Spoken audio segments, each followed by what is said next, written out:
C'est quelque chose qui, je pense, me définit beaucoup, le fait de pas avoir d'enfant.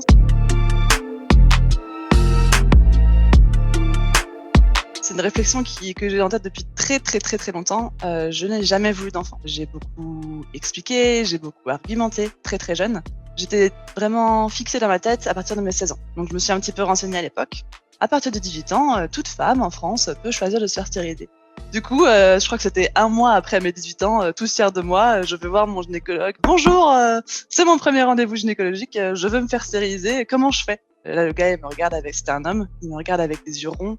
«Non mais vous avez 18 ans, c'est un effet de mode, maintenant les femmes, elles veulent toutes se faire stériliser, on vous opérera jamais avant 30 ans».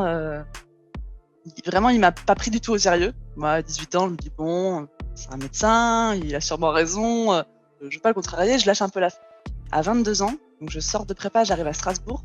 Je me dis: «Bon, Dane, j'ai 22 ans, il est temps de faire mon choix maintenant, je vais reprendre rendez-vous avec un gynéco». Je m'étais entre-temps un petit peu plus renseignée, donc je savais qu'à 18 ans, j'aurais déjà pu le faire. Et là, qu'est-ce que j'avais pas dit? Il m'a incendiée. «Les femmes sont faites pour avoir des enfants, vous serez malheureuse, si vous avez pas d'enfants. Vous changerez d'avis plus tard ou vous verrez quand vous serez plus âgée et pensez aux femmes stériles». Ça, c'est une phrase qui m'énerve particulièrement parce que, elle est complètement idiote. Alors déjà, les autres sont très idiotes, mais celle-là, «penser aux femmes stériles», elle a vraiment aucun sens. Je plains ces femmes qui veulent des enfants et qui ne peuvent pas en avoir, mais je pense pas que ces femmes, elles aient envie de me forcer à avoir un enfant si j'en veux pas. Les réactions du corps médical m'ont énervée.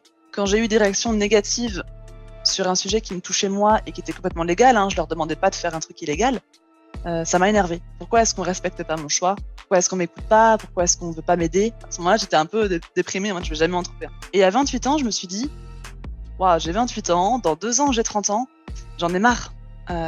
J'ai envie que mon choix soit entendu». Je suis passée par un site qui s'appelle Gyn & Co, qui répertorie les gynécologues, les sages-femmes normaux, gentils, sans préjugés et compagnie. Je suis allée voir une sage-femme à Rouen. Elle pianote 5 minutes sur son ordi et elle trouve le nom d'un chirurgien, un homme adorable, très sympa, complètement à l'écoute, pas dans le jugement du tout. J'ai fait une opération assez simple, ils ligaturent les trompes. Vous avez les ovaires qui sont de chaque côté, ils font un petit nœud, ils coupent le passage de l'ovule. J'ovule toujours, mais il n'y a pas de fécondation possible puisque le chemin est bloqué. Donc c'est une opération qui est très courte. J'ai dû rester 1 heure, même pas une demi-heure au bloc maximum.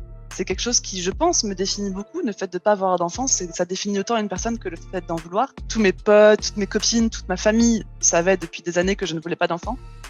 Mais on m'a pas pris au sérieux. J'ai pris le parti de ne pas l'annoncer à tout le monde avant, de mettre les gens devant le fait accompli une fois que ça serait fait. Ma mère était pas du tout d'accord. C'était compliqué pour elle. Elle a 4 enfants. Elle comprend pas mon choix. Elle le comprend toujours pas. Ma mère m'a pas appelée en fait après mon opération. Du coup, j'étais un peu vexée et je me suis fendue d'un petit post sur Facebook. Comme ça, c'est fait. Je mets les pieds dans le plat. Je le dis à tout le monde une bonne fois pour toutes. Après tout, il y a plein de gens qui mettent des photos de leur enfant en mode «Nous avons eu un enfant». J'ai eu pas mal de réponses positives, enfin de commentaires positifs, même quasiment que ça, sur mon post. Après, en off, j'ai eu mon père qui m'a appelé, mes grands-parents qui m'ont appelé. «Pourquoi t'as fait ça? Pourquoi t'en as pas parlé avant?»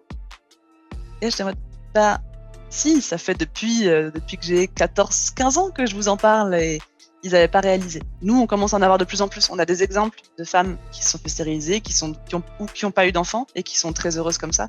Je pense que la génération d'au-dessus n'en a pas eu assez. Juste après l'opération, j'étais vraiment sur mon petit nuage, vraiment très heureuse. Je me sentais enfin crue quand je disais «Je ne veux pas d'enfant». Dire aux gens «J'ai fait mon choix, je l'ai assumé jusqu'au bout et j'en suis fière, donc maintenant arrêtez de me juger pour ce choix».